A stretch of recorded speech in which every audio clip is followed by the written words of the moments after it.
ଗୋଟେ ଘରୋଇ ରେସିଡେନ୍ସିଆଲ କଲେଜରେ ହେଇଥିଲା କଣ ଘଟଣାଟା ହେଇଥିଲା ଆଉ ସେଠି କେମିତି କଣ ଡିଟେଲ ଆପଣ ଜାଣିଥିବେ କେଉଁଝର ଟାଉନରେ ରେସିଡେନ୍ସିଆଲ କଲେଜ ଅଛି। ସେ କଲେଜରେ କିଛି ପିଲା ଚାରିଆଡ଼ୁ ଜିଲ୍ଲାର ବହୁତ ଜାଗାରୁ ଏବଂ ଜିଲ୍ଲା ବାହାରୁ ମଧ୍ୟ ଆସି ସମର କୋର୍ସ କରୁଥିଲେ।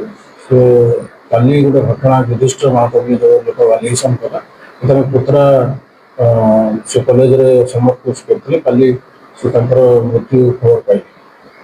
ତ ଏ ସମ୍ବନ୍ଧରେ ଆମେ ଏନକ୍ୱାରି କଲୁ ଏବଂ ଗୋଟେ ମର୍ଡର କେସ୍ ବୁକ୍ କରିଛୁ ଏବଂ ସେ ମର୍ଡର କେସ୍ରେ ତାଙ୍କ ଯେଉଁ ସାଙ୍ଗ ଡିସିଜ୍ ଯେଉଁ ସାଙ୍ଗ 3 ଜଣ ସେମାନେ ଜୁଭେନାଇଲ୍ ଅଛନ୍ତି।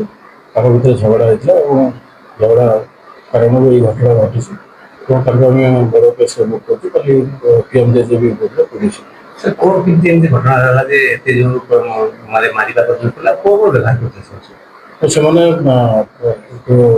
କମ୍ବଳ ଆଉ ଗାମୁଛା ସାହାଯ୍ୟରେ ତାକୁ ଷ୍ଟ୍ରାଙ୍ଗୁଲେଟ୍ କରିଥିଲେ ଏବଂ ତାଙ୍କ ଭିତରେ ଆଗରୁ ଝଗଡ଼ା ହେଇଥିଲା। ପିଲା ଭିତରେ ଝଗଡ଼ା ହେଇଥିଲା। ସେ ଝଗଡ଼ାକୁ ନେଇକି ଘଟଣା ଘଟିଛି।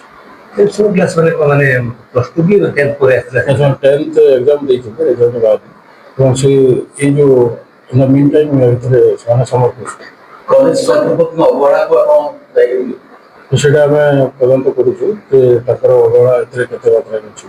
ଆଚ୍ଛା କେମିତି କଣ ମାରିଥିଲେ ସେମାନେ କହିଲେ କେମିତି ତାକୁ ମାରିଥିଲେ ହଁ ଗାମୁଛା ଏବଂ ଗାମୁଛାରେ ଷ୍ଟ୍ରାଙ୍ଗୁଲେଟ୍ କରି ଏବଂ ଯେଉଁ ବ୍ଲାଙ୍କେଟ୍ ଥିଲା ସେଥିରେ ସ୍ମଗଲିଂ କରିଯିବ। ଆଗରୁ ଶବ୍ଦ ଥିଲା ନା ସେମିତି ନାଇଁ ଆଗରୁ ସେ ପିଲା ସହିତ ଝଗଡ଼ା ହେଇଥିଲା। ସାଙ୍ଗ ସାଙ୍ଗ ଭିତରେ ଏମିତି ଝଗଡ଼ା ହୁଏ। ସେ ଝଗଡ଼ାକୁ କେନ୍ଦ୍ର କରି ଘଟଣା ଘଟିଛି।